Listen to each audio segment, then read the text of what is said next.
What is up, everybody? It's your girl Pam with 2200 Taps. Hey, we just had probably a pretty intense episode, the last episode with our last guest, Roy Oddball Williams. So, in light of that and the holiday season, we want to just bring something a little bit different. We say that almost every episode. It's so weird. But this is going to be really different and hopefully a lot of fun for you guys. We are going to laugh. We don't know what's going to happen. I've got two guests that I invited on today. These two gentlemen, I actually, before I formally introduce one of them that's on right now, I'm going to back up. I did a program at the Adaptive Training Foundation in Carrollton, Texas.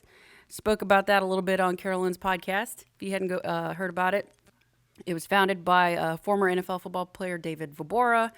And even Colin Anderson, who played for the Jets, he's working there and volunteering. It's a nonprofit, guys, for people with disabilities, veteran civilians, whether you can see them or you can't. I had the absolute honor and privilege to be a part of Class 19 that started in August, and we graduated at the end of October. And why did I just tell you that? Because my next couple of guests that are going to be on today, hopefully we can get our second guy on soon. We don't know where he's at, but I've got one of them.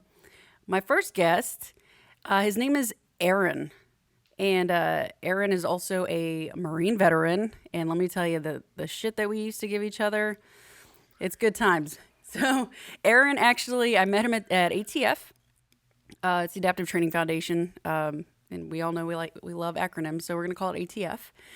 And this dude and I, we just bonded. He is a good man. He's a great guy. The entire class of 19 is very special. And we're kicking off this, not season, but this next round of interviews, hopefully with a lot of my classmates and hopefully some trainers, maybe even David. So without further ado, thank you, Aron, so much for being here. I appreciate you so much, man. Thank you for being here today. Thank you. I appreciate you inviting me. This is my first podcast, so this is kind of cool. You popped my podcast cherry there. And here we go. That's awesome. So this is going to be always rememberable. Yeah, don't forget me. But yeah, I'm excited to do this. Me and my wife were always talking about doing podcasts and stuff like that because we're always having super interesting conversations about a wide gamut of things, and it gets comical sometimes. We're in a car or we're sitting in a living room, and she's like, "Why aren't we recording this?" And I'm like, "I don't know." Probably because the only people who will find it funny is me and her, and everyone else will be looking at us like, "What is wrong with these weird people?" So, you'd be surprised. I don't know. Maybe this will inspire me to start my own podcast or just some short clip videos and post on TikTok or something. But yeah, I'm glad to be here. Thanks. I'm glad 2020 is almost over. 2021 it's coming. We can't stop it. It's going to be interesting what the new year brings. Yep. And yeah, so here I am. I mean, that was an awesome intro. Appreciate it. Absolutely.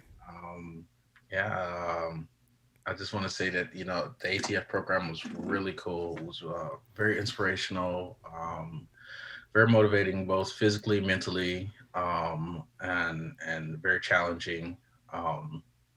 Unfortunately, I didn't get to complete all of the 9 weeks with our class. I was out for 3 weeks, but the organization gave me an opportunity to do a 10-week class course called Hyper, and I was one of the first inductees into the Hyper program. And it was like the 9 weeks on steroids. It was actually 10 days, right? 10 days, 10 days. No, did I say weeks? 10 days. Yeah, so it's 10 days. So yeah, and day one was like a punch in the face. Like it was just like, all right, here we go. It was intense. There are six of us total in the class. Yeah. All of us coming from all over the U.S. And we came together and we did 10 days straight grinding, 2-a-day workouts.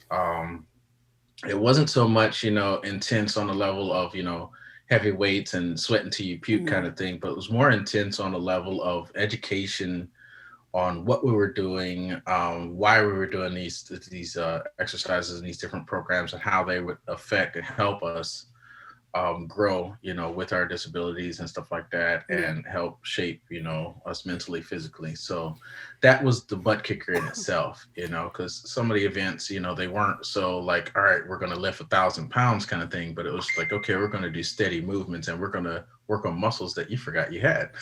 Oh yeah, no. And before we really get into that, because that's like the Hmm. cherry on the top, I feel like for this entire episode, I want to Okay. back up a little bit, and I want to.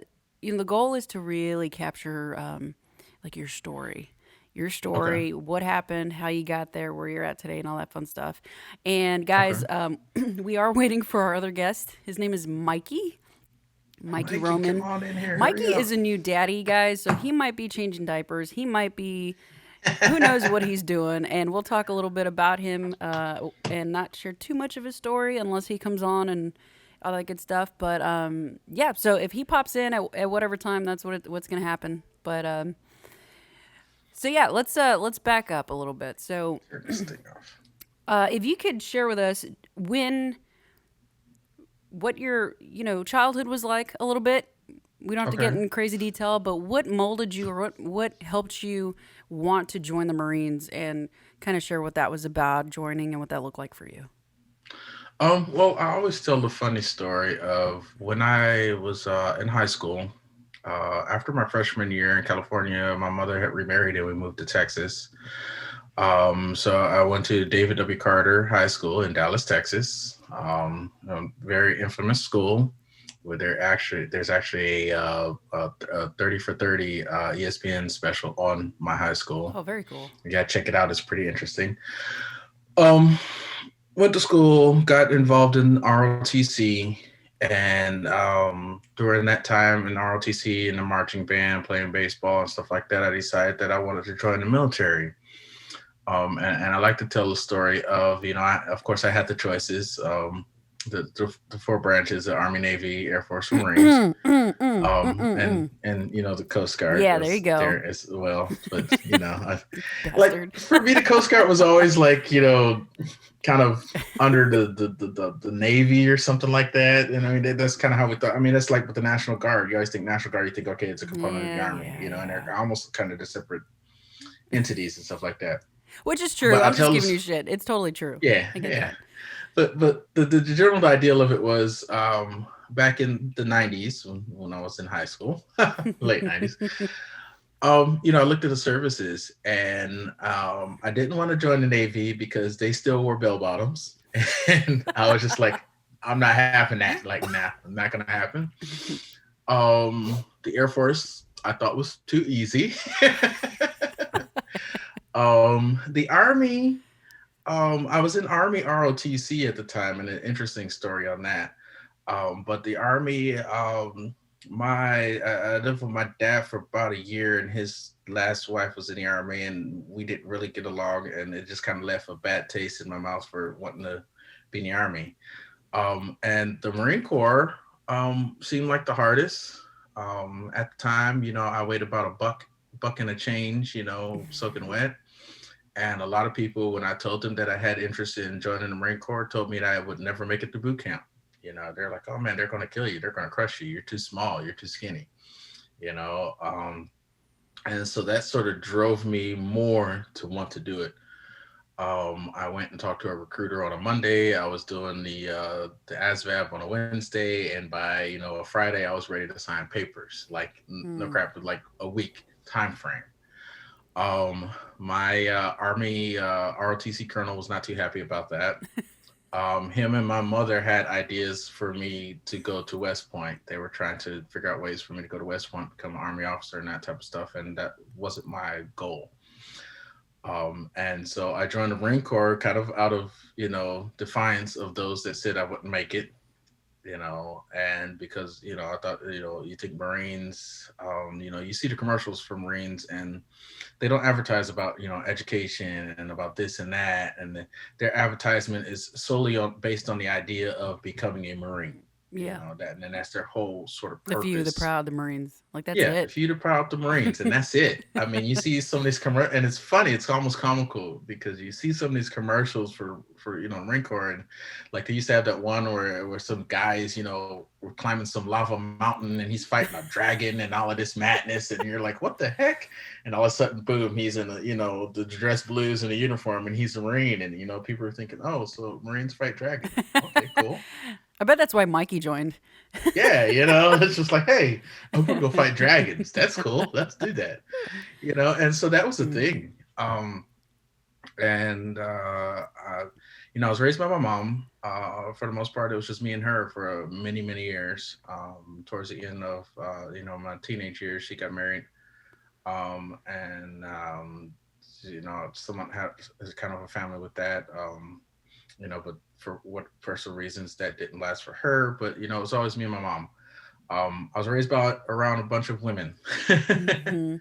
So, somebody's trying to call me. We're gonna have to decline Uh-oh. that. Sorry.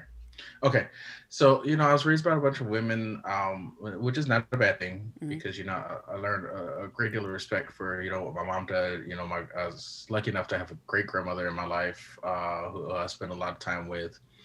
My grandmother, both on my mother's side, my grandmother and great grandmother, had a lot of good times to spend with them. Had some aunts, great aunts, and all that stuff. And so I learned a really good respect for what women go through and how women are. I always laugh and joke and say I probably know more about women than most women do. So the Marine Corps gave me that finishing off. I didn't have a prominent male figure in my life growing up. There people that I knew, men that I knew, and stuff like that. But there wasn't like I didn't have that everyday dad figure, Right. and so my mother did the best she could raising a young black man in an inner city and stuff like that. And so I always said the Marine Corps finished me off. They Mm. taught me those qualities, those things. They taught me how to shave. They taught me how to tie a tie. They taught me, how to dress appropriately, wear a suit, and all of that other fancy. And so they finished off what my mom started. And once my mother was on board, she was kind of excited about. She was like, "Yeah, turn my little boy into a man. Beat the crap out of him, make a man out of him. I'm And s- I'm gonna interrupt you for a second. I'm glad you're saying this because I saw that a lot, and yes, in the Coast Guard, uh, Mhm. where people didn't know how to tie ties, or people didn't know how to shave, and Yeah, or they didn't know how to even take care of themselves. right. And military definitely put a round turn on that, and like you said, it helped men grow into men and women grow into women.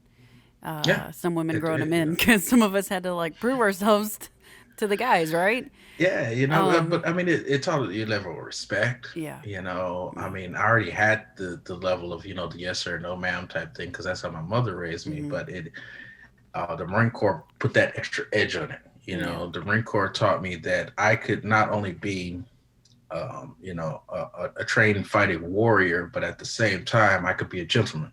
Mm. I could be a respected man. I could be a father, a husband, or whatever the case may be, and still have that I'll kick your butt if I need to kind of attitude. But at the same time, it was a level of respect. You learn Marine Corps history and stuff like that, and you learn that Marines overcame great odds a lot of times. Marine Corps being the smallest group in the big four. We always got the hand me downs and stuff. Yeah, now I'm leaving you out, Coasty. Bastard. And the big five, We're Coast actually Guard. we're the smallest one. Hence why you keep forgetting about us. When it comes to us, it's like we always got the hand me downs. Yeah. Like we get the Army surplus equipment and stuff like that. And so we always had that saying, "Hey, we take Army stuff and we teach them how to use it better." you know, and so Jesus. the history that they taught us, we learned a lot about how Marines in small numbers did great things. Yeah. And to me, that was a really cool thing. That was that really sort of, hey, I could do whatever, you know, I as small as I was, and then eventually I put on weight and that type of stuff. But, regardless of what the challenge may present itself in my life, I could overcome it. And the Marine Corps really kind of instilled that sort of that value to me anyway. Do you feel like that prepared you? And I'm gonna get into your accident here. Do you feel Mhm. like that prepared you to really fight through what you went through when you got into your accident? And if you can elaborate a little more about what happened, Okay. and well, because it's not my story to tell, Right. but definitely if you could share with the viewers what happened to you, because you were gonna make the Marine Corps career, weren't you? Oh yeah. I mean, I started out as a reservist for about 4 years Mm. because my mother wanted me to go to college, and so I went to Embry-Riddle for about 3 of those 4 years, and then unfortunately we ran out of money, and Embry-Riddle said, "Bye, you can't have a free ride." So Mm. went back home um, with mom in Texas, stayed for a little bit, and decided to go active duty. Um, and when I joined active duty in 2000, I just took off. And every time it came time to re-enlist, I would look at my options. I was like, hey, I'm gonna stay in. This is fun. I enjoy it. I like it. And so yeah, I was gonna make a career out of it. And then in 2009, I was on my way to my son's first day of kindergarten. Um, and I was riding a brand new Harley that I had a little over 6 months. I just got back from a 3-year tour in Japan, out in California, riding on brand new Harley. Had a little over 7,000 miles on it. I love riding motorcycles. 6:30 in the morning, lady pulled out in front of me on a 2-lane highway, and I ended up hitting her vehicle. I avoided T-boning her car, which probably would have killed me. But through the training that was required for every Marine that wanted to be on two wheels, the basic and advanced rider's course training and all that stuff, which I believe saved my butt, and wearing my proper riding gear and all of that stuff, I ended up hitting the rear corner panel of her car, tearing up my motorcycle, and severely damaging my left foot from the ankle down. um, I went through several years of what they call limb salvage, because at the time, they're like, well, we can cut it off and life will be great, and I was like, nope, not going to happen. I was young, and I was like, I think I've given enough to the Marine Corps. I'm not giving them my foot. Yeah. So stayed in the Marine Corps a few more years during rehab and all that stuff, and ultimately had to make the decision of getting out on a medical discharge in 2012. I retained all of my early retirement benefits because I was in the right in the incident. I'd followed all my rules, procedures, and stuff like that. Had got the proper sleep, all that, and they do an investigation Wow, I didn't even think of in that. any serious Mm-hmm. incident or accident out in town with active duty service members. They do investigations of that, Mm-hmm. and if you as a service member are found at fault, then you could lose Yep. benefits. um, so with me, the investigation, they asked, was I wearing proper riding gear? Did I get enough sleep? All of those things, and I was doing everything I was supposed to do to keep myself safe, and the accident still happened. So that being said, I retained my benefits, medical benefits, and got a medical retirement out of the ordeal. It was crushing. I went through. I had to make that decision of, did I want to try and stay in the Marine Corps, and I knew I would not at that point. I would not be able to stay into retirement. And for me, at the time, I was an EOD technician, which, for if anybody doesn't know, explosive ordnance disposal. I make things go boom. And it's a very active job field in the Mm-hmm. Marine Corps. And I knew that with my injury, I could not be at the level that I wanted to be in order to support my fellow Marines. And so I made a decision to get out, to go on the medical discharge, and end up cutting my career short. Um, During that time frame, I got out in 2012, February 29th, 2012. And then I went through a few more years of what they call limb salvage, where I tried to save my foot from being amputated. Went through several surgeries, reconstructive surgeries, bone marrow stuff, all kinds of fun fanciness to the foot.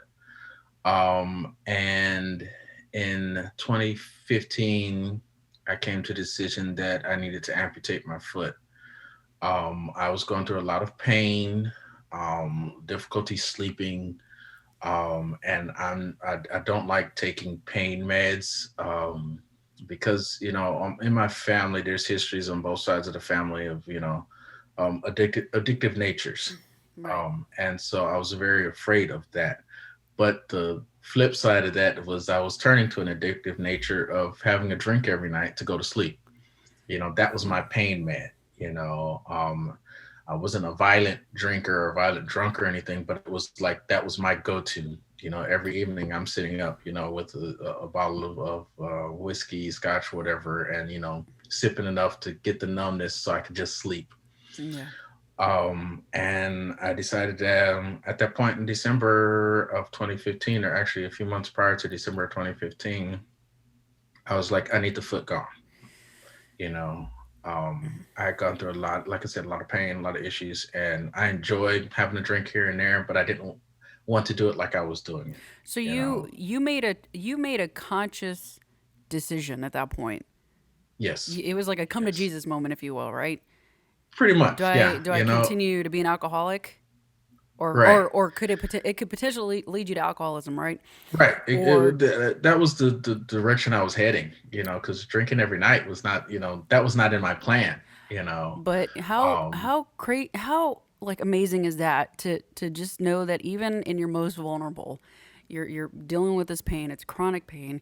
You've got this mhm. alcohol dependency, yet you still manage to hit the brakes, and you're like, wait a minute, I I will take my foot off indefinitely to save my own ass because I don't want to go down this road, Yeah. Well, right? it was, I mean, I thought about future things, I thought about, I didn't want to be, I thought about like having grandkids and stuff like that. Mm, And, I didn't want to be grandpa on the porch that can't run around with my grandkids because, grandpa's got the lame foot, you know, and that was a big thing. I couldn't do those things that I did in the Marine Corps. I couldn't go running. I couldn't go walking long distances without having severe pain, and I had weighed the options. Like I said, when the accident first happened, I was still young, and I was like, no, you're not taking my foot. I had an argument with one of the naval officer doctors, that, he came in and his whole option was like, well, I don't know why the foot is still here. And I'm like, excuse me? yeah, So I had an argument with them, and I was like, no, we're not, let's explore all these options first. right. And so when I came to that decision, I felt that it was time. I had weighed all the options. I went through all of the procedures and stuff that I could go through to try and save and salvage my foot, and it was not it was a losing battle, so to speak. And so, yeah, I came to that decision, and it was just like, okay, I want to be able to be mobile. I want to be able to go do things. I want to, I don't want to be grandpa on the porch with a lame foot. And so I made that decision. And when I came to the doctors, and I was still going to see Navy medicine at the time, I came to the doctors and I told them, I said, I want to amputate. I said, the pain is too great. I'm sitting up here drinking. I don't want to be on you drinking and taking any kind of pain meds and stuff Right. like that. And, and they were still offering me options at the time. They're like, well, we could do a brace, we could do this. And I was like, nope, No, we're we're done. done. Just go ahead and take it and let's move forward. And so I had to do surgery, right after, it was before, right after Christmas was the surgery in December 2015. I had the surgery to have the foot amputated. Um, and it was interesting, because I thought about, my fellow Marines, especially a lot of my EOD guys, EOD brothers and sisters that, had got injured, blown up. And, Mm, for them, a lot of them were, it was, one day they have legs and they're doing what they have to do. And the next day they wake up and they don't have any legs, and they didn't have a choice, mm-hmm. and so, when I look at someone like that, my sympathy is a bit different because, I had that choice. I had a choice, keep it or not keep it. And, I went through the pain and all that stuff, but a lot of them did not have that But, choice. And seeing them, um, move forward, you know, gave me the courage to move forward because I knew, okay, yeah. I'm doing this for the better cause, and, when I woke up after the surgery, I looked down and, there's no more foot. And I'm like, all right, here we go. Mm, And so, they were like, well, what are your goals? When I started doing my rehab and stuff. And I said my goals were to be running by the summer of 16. And they're like, okay. So real quick, just so my listeners can get a visual, where did they Mhm. amputate from? It was a below knee amputation. So Okay. basically, half of my leg below my knee was cut off. And the reason behind that was for proper fit of a prosthetic.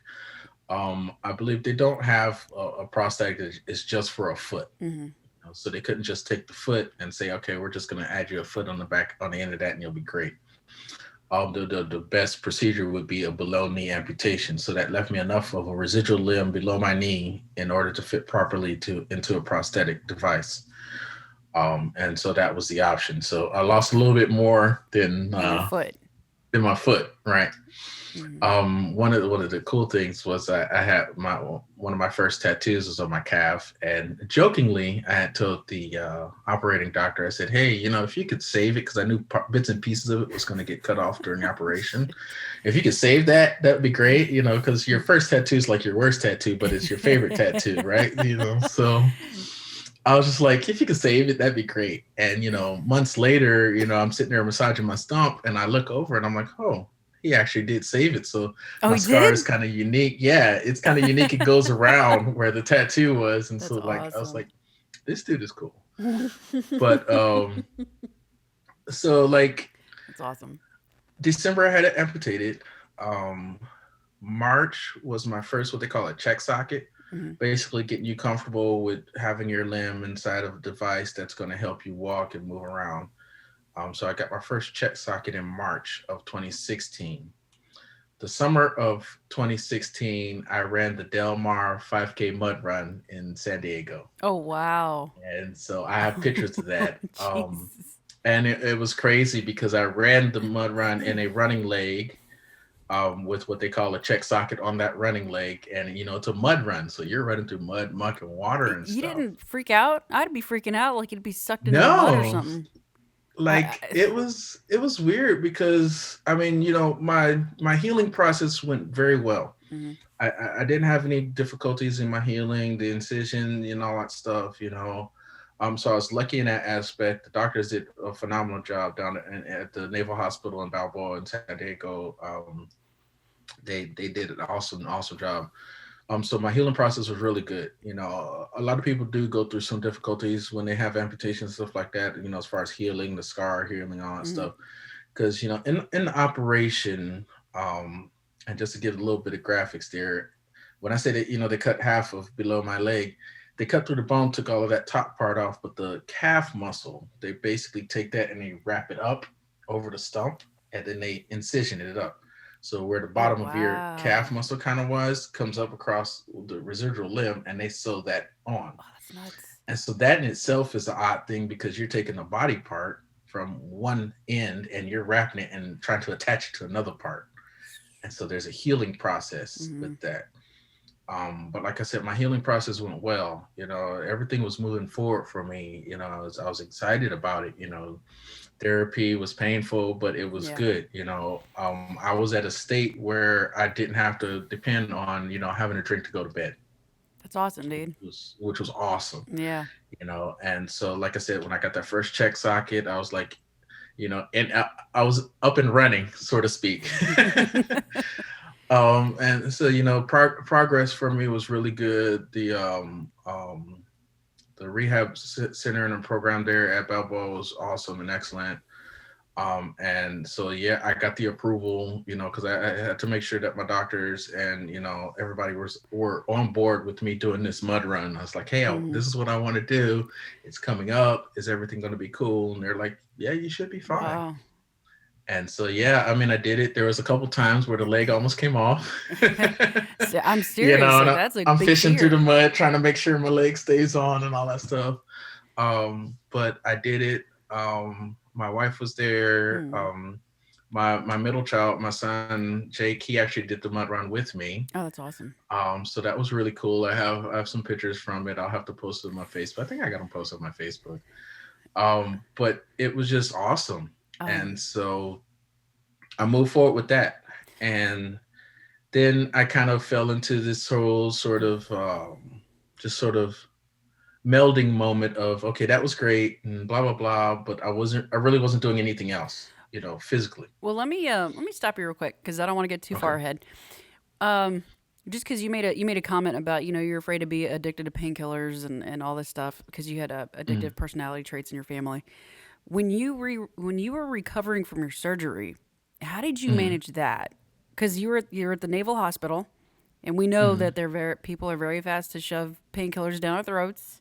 So Right. how was the recovery process on that end for you as far as taking medication for pain management and stuff and your fear around that? Um, I I took the meds when it was necessary, and I tried to get to a point where I could deal with the healing pain. I knew there was necessary points. I mean, I had a major surgery, nerve blocking and all that stuff Mm-hmm. was evident. And so there was some nights where, it was some serious pain.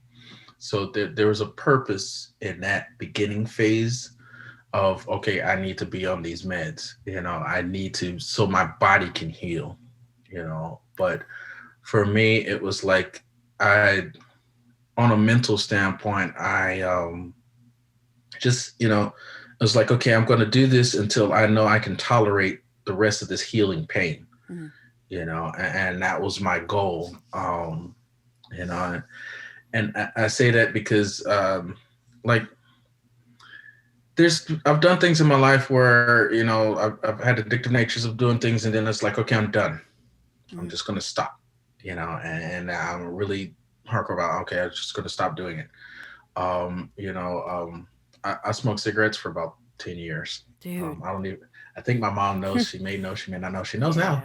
Yeah. But like, for a little over 10 years, I was a heavy cigarette smoker because Yeah. I drank, and it started Yeah. when I was going down in college, down in Florida. And so I did that for quite some time. And then around about the time in the Marine Corps, when I was coming back from Japan, was when I started that process of quitting. So I actually quit in the middle of recovery from my injuries because I was still smoking one or two a day then, and then I just finally stopped. Yeah. Like, I didn't do any patch, I didn't do any programs or any stuff like that. Mm-hmm. It was just one of those health conscious kind of decisions of like, okay, this is not good for me. Yeah. I don't need to do I this. get that. And it was the same thing with, like, the drinking to go to sleep kind of thing. And it's like I got to that decision of, this is not good for me. I need to change that out. Yeah.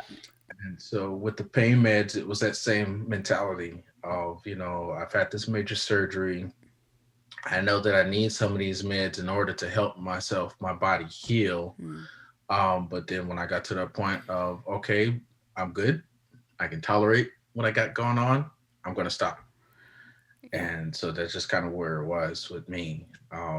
Like I said, I know that I have an addictive nature. You get involved in things, whether it's video gaming or on the phone, social media, it doesn't matter. Addictive natures come out in all kinds of aspects of your Right. life, and being Yeah. able to recognize those things and being able to take that step back, it takes to me, it takes a strong-willed person to do that, because a lot of people, they get involved in these addictive natures of things, and it's just like, well, this is just what I love to do, this is comfortable for me, I'm just going to keep doing it, Well, even when it becomes harmful. yeah, So and this like this. Thank you for sharing that, by the way. And the reason I ask is because I get it.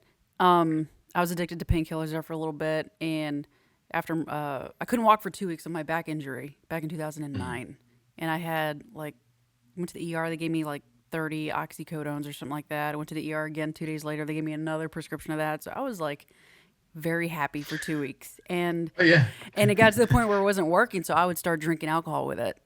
Like I was really dumb with this stuff, and Yeah. I say I was addicted, but I was probably addicted for like 3 days, like just less than a week, because I ran out and I'm Right. like, crap, like I need it, and my stomach was, it was a very subtle withdrawal, but it was there. It wasn't like Right. this, holy crap, I need an intervention. But I get it.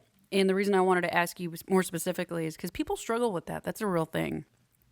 Yeah. And it's a It's choice. hard. It's difficult. I've had family members pass away from addictions, Yeah.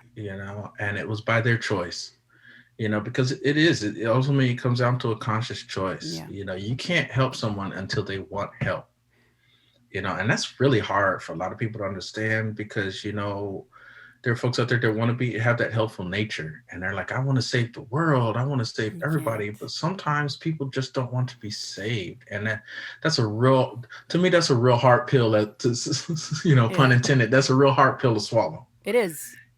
Understanding that some people just don't want to get out of the situation that they're in, and And others do, yeah, and being able to differentiate from that and being able to understand, okay, this person really does want to get out of this, or being able to understand the underlying reason for why they are where they are, because and that's a big point too. A lot of people are addicted to, drugs, alcohol, whatever the case may be, because they're hiding something else, well, and there's. to be able to get that to root cause may Mhm. help the other. Well, it's scary, and there's the entire psychology behind it, right? And it's just there's a hole in your heart, and you're filling that Right. hole in the heart with these addictions. Right. Whether, like you said, it's that or porn or sex or whatever the addiction is, Whatever. video games, right? It's just you're filling your heart with that instead of really looking at what's going on, and people don't want to look at it because it's scary. Right. Right. But the cool thing about that is when you realize like there's something there, you can lean on somebody you trust to Oh work yeah. to Oh work yeah. through that. You don't have to do it by yourself. Yeah. And I'll get off my soapbox because I can really take off for another hour about this. But having a support system is good. I'd like to say that my wife now she's my rock. She's my support system. she's awesome. She was there. She was there in the beginning of my incident, and at the time we were just dating. We were casually dating. Yeah. And just a short, quick story on that. I was staying at my biological father's place out in San Bernardino when I first had my accident, and after I'd spent a couple months in a civilian hospital and was in that transition period. Um, and I had a house out. I was stationed in 29 Palms, California, and I had a house I was renting in Joshua Tree, which is the little town next Yeah. door to 29 Joshua Tree, yeah. Palms. And my wife Tony, me and her were casually dating. She lived down in Desert Hot Springs, which is down the mountain from 29 Palms, and I was out in San Bernardino. So for those who know Southern California, there's some distance going on there. I was in San Bernardino. I was on pain meds. I had a wound vac on my foot and all of this stuff. And this was before the amputation.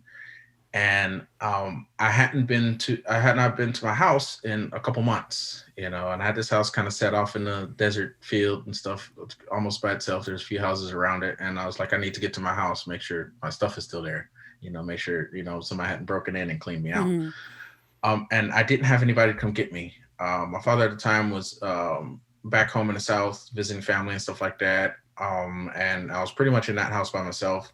Trying to move around, with wound vacs and all that stuff on me. So I called Tony and I said, hey, look, I said, I realize you don't know me very well. We're just casual dating. I said, but I need a big favor. I said, I can't drive. I'm on pain meds and stuff. And I need to get to my house in Joshua Tree and I'm in San Bernardino. I need you to come get me. Yeah. Come all the way up to San Bernardino, come get me, then take me all the way back to my house so I can make sure everything is okay. And I was like, okay, gas money, whatever you need. I said, I need help. And she's like, okay, didn't really question it or nothing. So, she shows up and, she sees me all bandaged, banged up, and she gets me in her vehicle and we're heading back out there to the desert. And she's like, well, what are you going to do for food and stuff? And I'm like, well, whatever hasn't spoiled in my fridge and whatever canned goods I could salvage in my kitchen, I'll be good. And she's like, no, you're going to come stay with me for the evening and I'll feed you. And that was her downfall. She fed me a home cooked meal, and like any stray dog or cat or animal out in the streets, you feed them once, they're gonna keep coming back. So that's basically what happened. She fed me, and I'm still with her. But I mean, she still feeding me too, and I'm not leaving no time soon. I'm stuck. I'm here, but she took care of me. She ended up being sort of my caretaker, along with, having home care nurses and stuff like that. But, many times she was the one, helping me get up to get to the bathroom, helping the nurse change my wound or my wound vac on my foot and stuff like that. And so she did all of this stuff. And this was before, we were even married. and I ended up proposing to her at the time. And I was There like, you I go. got to keep this woman on my Yes. team because Smart man. she's awesome.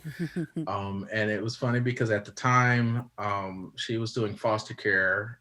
So she had three foster children plus her own two children that became my kids once we got married and stuff. And so it was already made big family, and I had a son from previous marriage, and so I was just like, I'm going to do this. I proposed to her during an event down in Lake Havasu and all that stuff. I'll tell that story another time because that's also story in itself. But she said yes. Obviously, Yeah. she married me, and we're still married together. Next year will be our 10-year That's anniversary. awesome, man. So we've been married almost 10 years. We always say we've been married for some time. Mhm. But the fact that she was there in my corner, Mhm. helping me go through the limb salvage process, was there in my corner when I made that decision to have the foot amputated, and once again, helped me go to the bathroom, helped me do all of these things. That helped out a lot, And you didn't having push her that away. support. And I didn't push her away, You needed it. and it was difficult for me, because once again, going from being that big bad Marine to this helpless one-legged guy. It's Oh. just like, okay. But yeah, she's stuck in my corner, and I mean, I can't say it enough. I probably talk about her more than she even knows that I do. I love it. And that was a big thing that drove me to want to continue. And yeah. Yeah. So, that'd be a good segue. Um, Mhm. so we've heard your story, and let's get to where we met at ATF because that's actually a Okay. fun, cool little story. Yeah. Um, so we came to ATF in August of 2020, and the reason I'm putting the date out there is because this episode may be heard 10 years from now. Right. So August 2020, here we are, a group of how many? 10, 11 people maybe? And it was a I think so. mishmash of veterans and civilians. Correct. And right away, I think you and Mikey gravitated towards each other because it was like, I'm a Marine. Well, shit, I'm a Two Marine. Marines. What color crayon do you like? I mean, it was just like one of these Yeah. things, and I'm like, oh, here we go, You here we can't go. escape us. We are everywhere, man. I can't tell you the You guys are places like I've been, crabs, man. and We try to just get rid of you, and they just stay. you can't get Something rid of like that, Marines. man. And if you get four-fifths of the room, oh boy. We almost did. Yeah, we're really close, really Really close. close. But so we started the program, and I need to brag on you for a minute because right out the gate when we started working out, first, we're in there, we introduce each other or whatever, and then we start like our little workout, and it's a really quick mobility. Hey, what can you do? Let me introduce you to the trainers, yada, yada, yada. Mm, I kid you not, you were standing right next to me, and I was like down on all fours with Rita. Shout out to my trainer, Rita. And mm.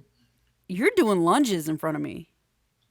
And I'm like, and you got to forgive me, man. I've been around people with disabilities like from top to bottom, like left to right.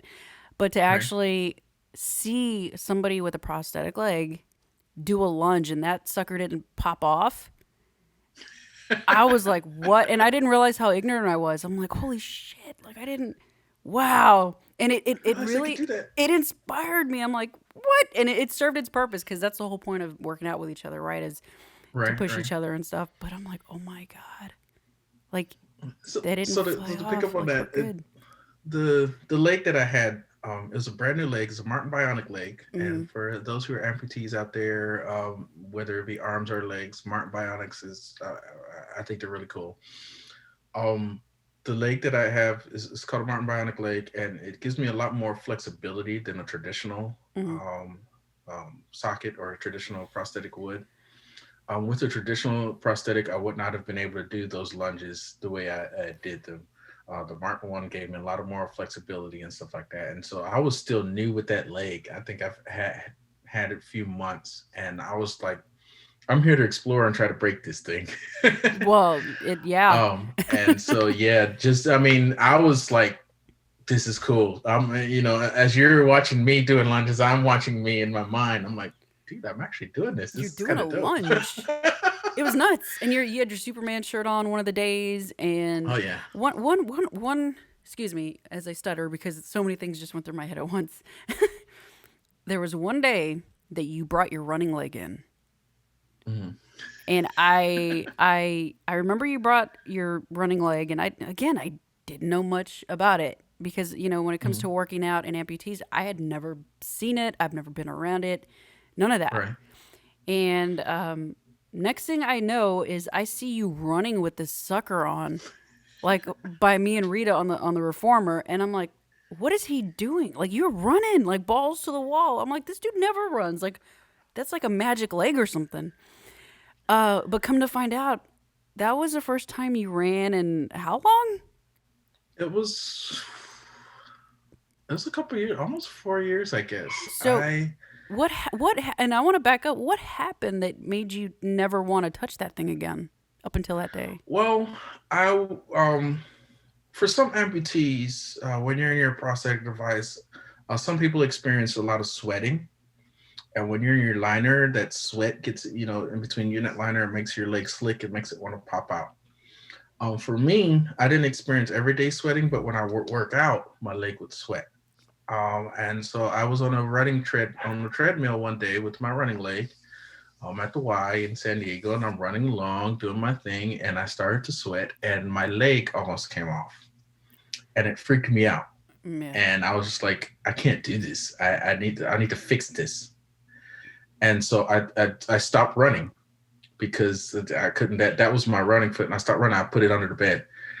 And so fast forward, I'm in Dallas, Texas. Trying to stay athletic. I started playing sled hockey, which is another avenue. Just trying to find that fire, that drive, and that was one of the things that led me to the ATF program was, I wanted to refine that workout drive. Right. My initial reasoning to go into Martin Bionics was to find a better running leg because I wanted to put that thing back on. And then instead we got me a better walking leg or activity leg that I wore.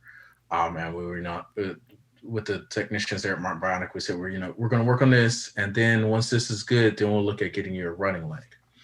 Well, when I went to ATF, they gave us this goodie bag because there are a lot of people that sponsor us to go to the program. It costs X amount of dollars for us to go to that program, and other entities, other organizations sponsor us to do that. Huge shout out to those guys. And so part of that, you get this goodie bag. I call it the goodie bag, but you get a lot of things in it that you can try out. Mm-hmm. One of the things in that bag was this limb sock that you would put on prior to putting on your liner.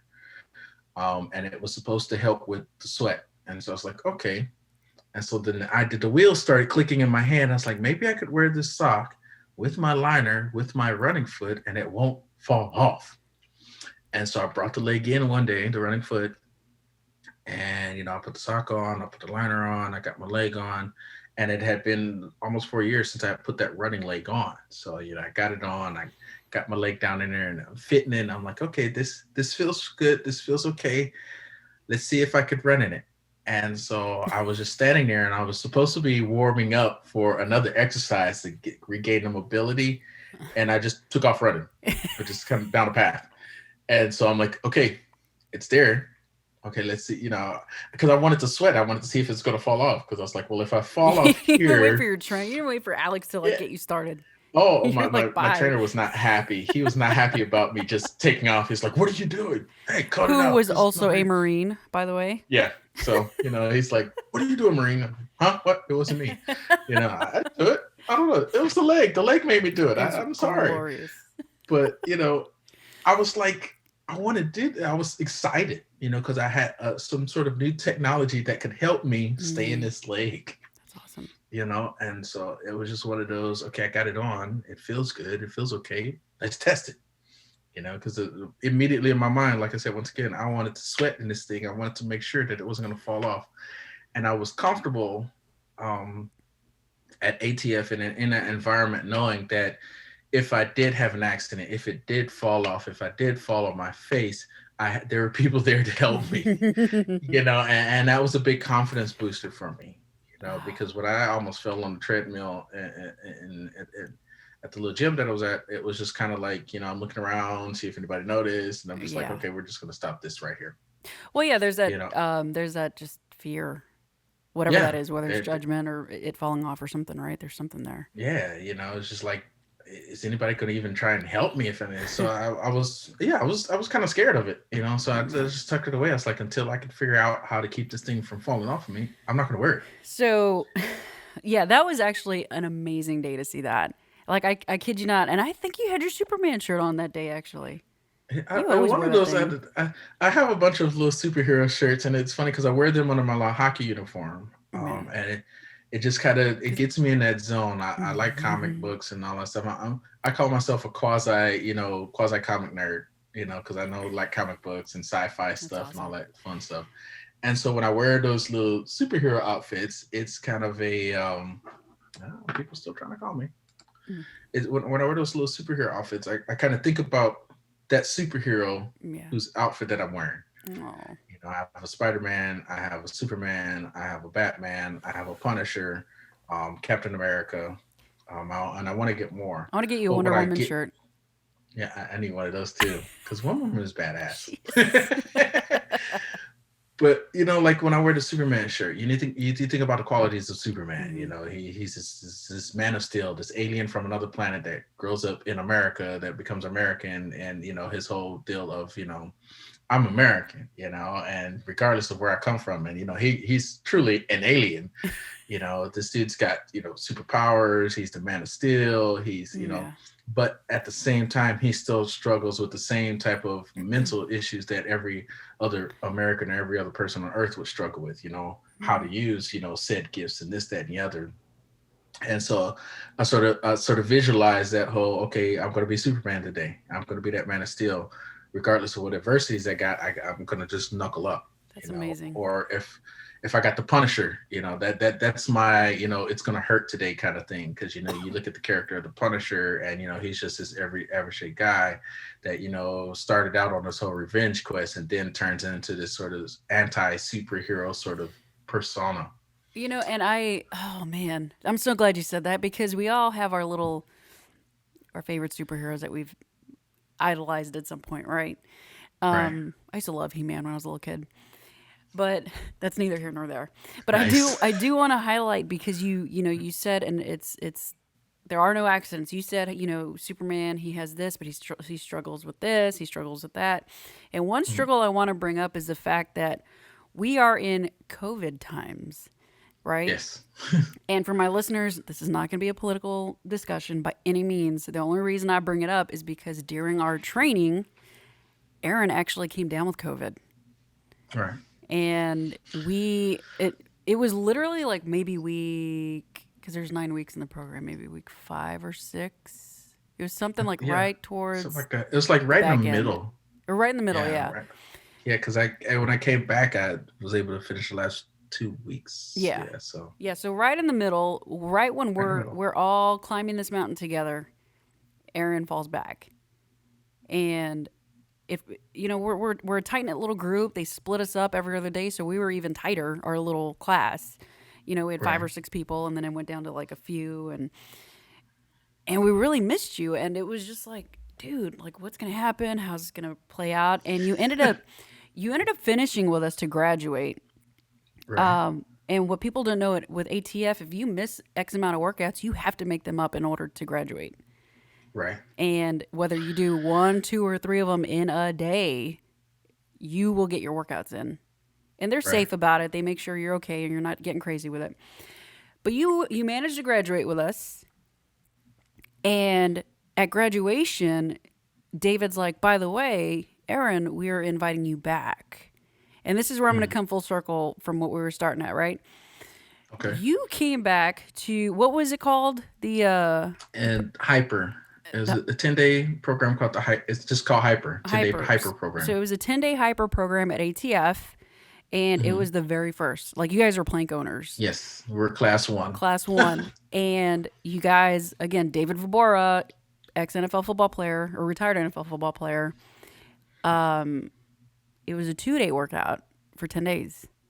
Yes. So there's that tie-in, right?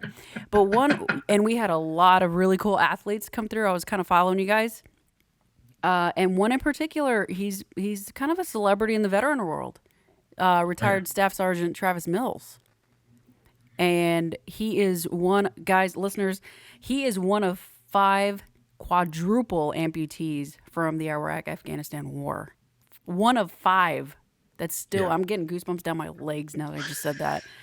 Oh my gosh. And this man, and it's actually, he's the big reason why him and another guy, why ATF actually started with David.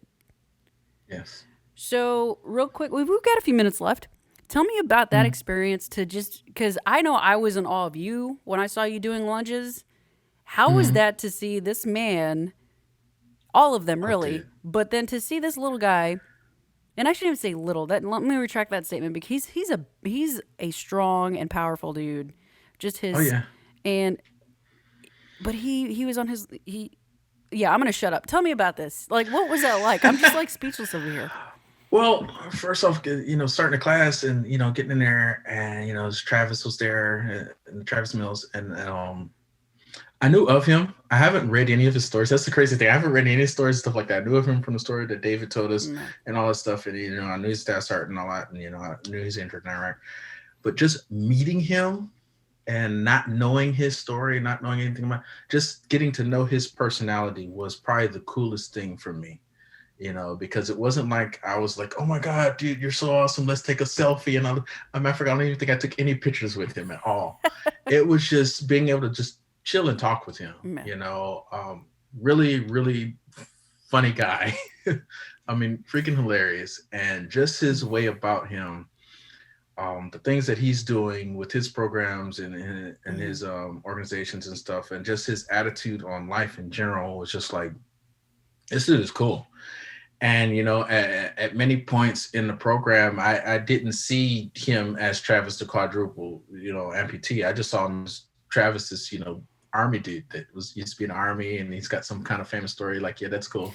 Yeah. But I saw past the prosthetics and all that stuff, and it was just like, yeah, I know Travis, and it was just really interesting. Both him and my other classmates in the hyper program, everybody coming with different stories.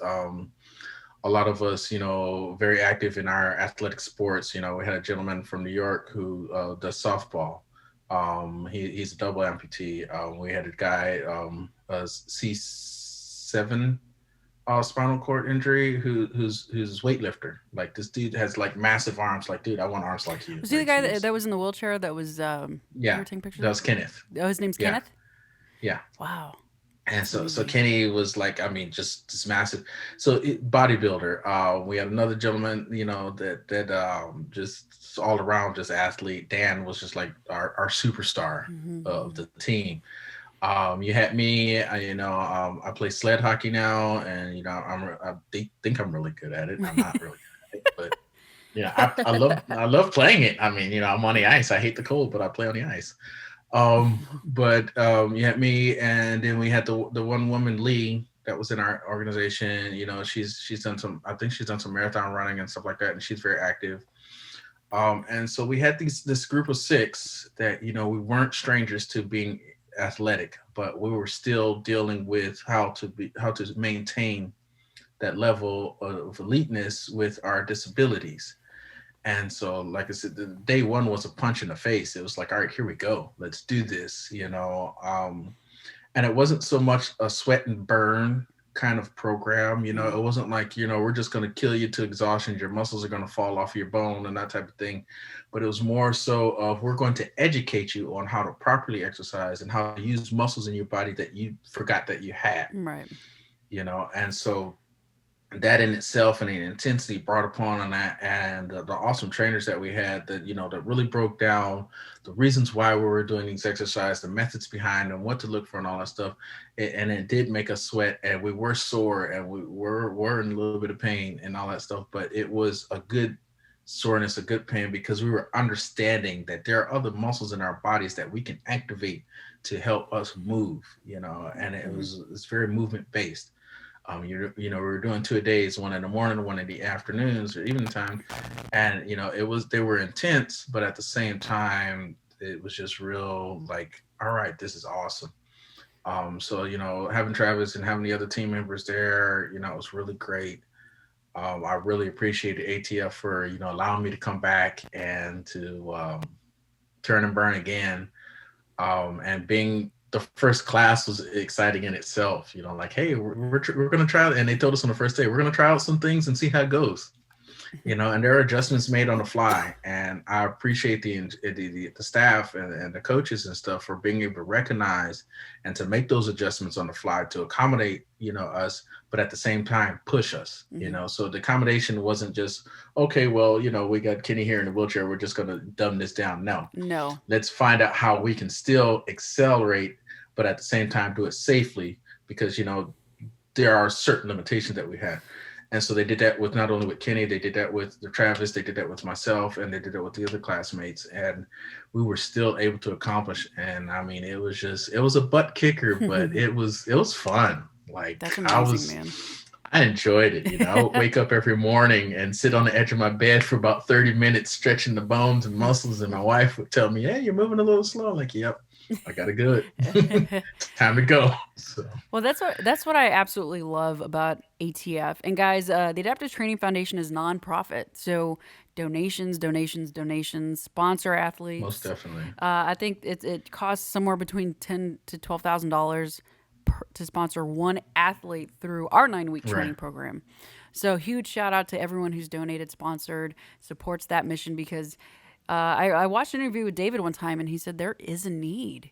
There is a need for something like this, because people with quote unquote disabilities, right, are forgotten about. Because the world is spinning so fast, we tend to forget the people that aren't able to do it or keep up. And what's cool about ATF is, like you said, they challenge you. It's like, oh, you know, because was it Bob, and I don't think you were there. I think you were still dealing with COVID. Bob had to step on a 20-inch, you know, box, and Bob has an amputated leg, and Bob survived cancer after 20-something years, and I'm hoping to get him on pretty soon to share that story, because it's incredible. But what was crazy is this man failed over and over and over and over again on this box until he nailed it, and literally blood, sweat, and tears. And anytime you tell them I'm afraid to do something, they're like, we're going to do it. Yeah. Let's do it. Like Travis, like David's like, you ever work out? And Travis was like, I don't know if you noticed, but I'm missing all 4 limbs. Yeah. How are we going to do this? He's like, you know, usually gravity kind of takes over and I'm falling. So David's like, all right, then we're going to fall. So, and that's what and not to take over, but we're wrapping up here is, you know, when I had my back problems and still have the problems, people are like, oh, don't lift that. It's too heavy for you. I'll get it. Which naturally, that's what we do. Yeah. However, ATF does it the complete opposite. No, they're like, you can do this. You're going to lift it. When we're done with you, you will do this. You're going to lift it, man. And I remember, because I'm like, man, my back was locking up. Same thing. Rita was working on me, and Rita's like, all right, we're going to lift the sandbag. I'm like, oh, shit. Okay. And I didn't know how heavy it was. It was 60 pounds. And for somebody like me, who I would literally hurt myself just bending over to lift something. Didn't have to be 60 pounds, just something. Right. She's like, nope, you use your core, you use your butt. And like you said, they coach you. Use those other muscles, yeah. Yes, on how to do it safely so you don't hurt yourself. And dude, I'm lifting 240 freaking pound tires now, doing tire flips. And my back's okay. Yeah. Doesn't mean it doesn't hurt here and there, but it's because of what they taught us. Right. And I'm glad you said that, because it's about just put your ego at the door. You're okay. Check your ego at the door. It was so refreshing to be in an environment where it was okay to be scared to do something. Oh, yeah. But at the same time, they're like, we're going to show you how you can do this. You know, and regardless of what our injuries were, whether they were internal or external, it was that sort of, okay, fear is good. Mm-hmm. And now we're going to show you how to overcome that fear. How to dance with it. Show you that you can actually do these things, because I think in the medical field, they're still trying to understand the full concept of the human body. And it still amazes people that, you know, what we can do and what we haven't even tapped into, you know, and ATF, the trainers there are really inept in getting into that sort of, hey, there are more muscles in your body than you realize that can help you overcome where one muscle may fail, or where you may not have that muscle anymore to use. And so, you know, they gave us that confidence, Yeah. And one, and it was a comfortable environment for us to build that confidence in ourselves, and that encouragement, the small step encouragements that add up to the big step encouragements, and absolutely. going from, okay, I can't do this to I can do this, and to those building blocks, it just it helped out. And I'm very grateful for the program, very grateful for ATF, grateful for the support. I've gained some new friends, and I'm constantly seeing you guys on Facebook and liking it. I suck at social media. I'm trying to get better at it. So I'm trying to make more comments and stuff like that. But I see stuff going on with my classmates from the class 19, and my classmates now from the Hyper One. And I'm just like, yeah, this is great. This is awesome. Like, and when I do those things, it's like, no, I'm really like excited about that, because I saw where we started and how we've grown from where we start to where we are, and it's leaps and bounds. And so everything that we're doing now moving forward is an add-on to what we've learned, and that building block to getting us to where we want to be mentally, physically in this space. Right. So, And like I told Mo, and shout out to Mo. Let me give a shout out to Mo Brosette. The guy is amazing. He just did the Go Ruck, 24-hour. I don't know the official title, but they kick your ass for 24 hours, like yeah, crazy. And he was one of 4 people that completed it out of hundreds. This competition in Florida, and the dude is like, he was the guy that mentally got us prepared to get these workouts going. Like, we would meet with him for the first 15 minutes, and then we'd go get our asses kicked, and then we would come back and he would bring us back, and huge shout out to him, because today they launched his podcast on Spotify now. It's called Hunter and Prosper, and it's the and symbol, Hunter and Prosper with Mo. So if you guys want to tap into a little bit of what Aaron and I experienced with him, go check out his podcast, subscribe, follow, and all that fun. Send him some love. Tell him that we sent you. And another huge shout out to the ATF family, the trainers, the volunteers. These guys are smart. And then, Charlottesweb. Special shout out to Charlottesweb. If you don't know, not the book, not with the spider and the pig. I don't, the book, really? I gotta read that? No, Charlottesweb, man. They provide, they're a sponsor of ATF, and they provided us with some gummies that really helped out with recovery, and the sleep gummies. Dude, I'm actually sleeping like a baby with those gummies. And if you're listening, Charlottesweb, I could use a sponsor, and I will happily be a brand ambassador or whatever it is that you want, because I think Gina even said that our class was like the first class that, like, a lot of us really, like, we were not relied on the gummies, but really loved them. What they were doing for us. So shout out to Charlottesweb. Well, Aaron, I think we're pretty solid, man. I want to say thank you so much for being here today, man. Yeah, absolutely. And Mikey, awesome. Mikey must be doing daddy duty, because he still hadn't been here. He's knee deep in daddy duty. Absolutely. The little one is a couple months old, and so he's No, I'll give him crap about it later. I'll text do. him, give him a call. Dude, where were you? I'm telling you. Why aren't you here? I mean, the diaper's not that hard to change. What do you do? But it's Mikey. Mikey, man, it's Mikey, guys. I don't know how to explain him other than that. I'm hoping to maybe when we get him on, we'll invite you back. Just to most definitely. I'll definitely do it. just because it's nothing is more interesting than having a couple of Marines in a room or on chat and just going back and forth at each other and poking at each other and all that stuff. I mean, that's one of the things that I missed about being in a Marine Corps, the camaraderie that I had with my fellow Marines from all over the place, and us with all of our different personalities and our different backgrounds growing up and all that stuff, being able to come together and just have a good time and get the job done and do what we need to do. And I think you'll find that in all 5 branches of the service. Yes. All 5 branches of the service, you'll find that, that camaraderie, because, people come together from all over the place. And, I know some folks may hate it, but I think everybody in America should serve a couple years in the military. Yeah. I think it would open their eyes to a better understanding of how we can all get along. Yeah, and not be so sensitive. And I'll leave that one alone right there. we need to pull this Well, it's funny, you know, real quick before we sign off, I've got some friends that they wish they could have served, but they couldn't for undisclosed reasons, whether it's your health or X, Right. Y, and Z, right? I totally get that. And I respect that 100%. The people that quote unquote almost served because they thought about doing Yeah. it, but they didn't. I don't want to hear it. Yeah. I don't want to Yeah. hear it. Just do it, man. I just Just don't. do I it. love you and I'll respect you, but let's not go there. Yeah. And shout out to my first civilian job that fired me after I got out. Yeah. We need less Sweet. sensitive people out there. Yeah.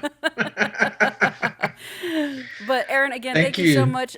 Stick with me. We'll wrap up here after we're done. But All right. Thank you for having me. And I mean, I'm more than happy to come back again and tell more stories yeah, because I got man. thousands of them. the stories, we may do a special episode of just like sea stories or like Some stories. of them are true, some of them are not. I mean, we can't really get in trouble. I'll let you now, decide. you know. Well, I thought about actually having you, Mikey, Gina, and Alex on like together, so that way it was us with our trainers. Right. And then I realized That having would've been 3 cool. Marines on one call, I would not be able to do this. There's no way we could do it. And then Gina laughing her ass off, like we would go sideways so quick and stay there the entire episode. You'd have to make it a 4-hour special. Who knows? We'll see. We'll see what that looks like down the road. But yeah, stick with me. I'm going to sign off real quick and All right. all that good stuff. So thanks again. Thank you. And listeners, man, we went a little over our time, but hey, it's all good. We are storytellers. That's what this is about. Thanks for sticking with us. And I want to wish you guys happy holidays. No matter what it is that you celebrate, how you celebrate, where you celebrate. We're going to pick back up after the new year with new episodes. We're going to look a little different. And it's going to be amazing. And I can't wait to share with you all the good stuff that's coming up. We got a lot more ATF athletes. I'm hoping to maybe even get Travis Mills on this thing with David and maybe Jake from 22 Kills. So we'll see. We are shooting for the stars, guys. But until then, you guys enjoyed these episodes. Subscribe, like, follow, all that stuff. Make sure to check out the 2200 Taps YouTube channel. And stay safe. Peace out.